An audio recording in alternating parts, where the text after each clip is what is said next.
Святый ангел, предстоит окаянні моей душі і страстні моей жизни, не остави мене грешною, ниже отступи от мені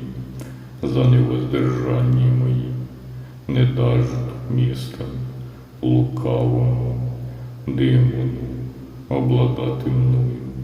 насильством смертного силу телеси, укрепи бедствующую и худую мою руку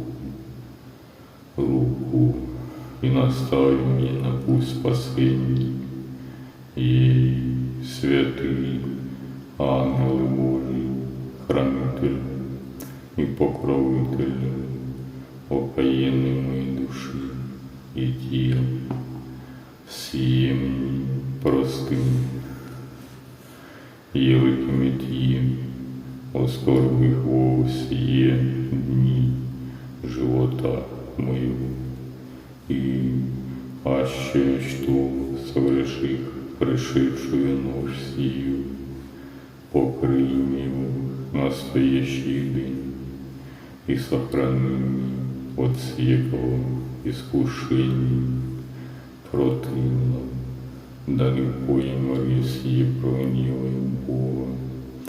и молись за него Господу, да утвердит им страстью своим, и достойно покажет мне раба своей власти. Аминь.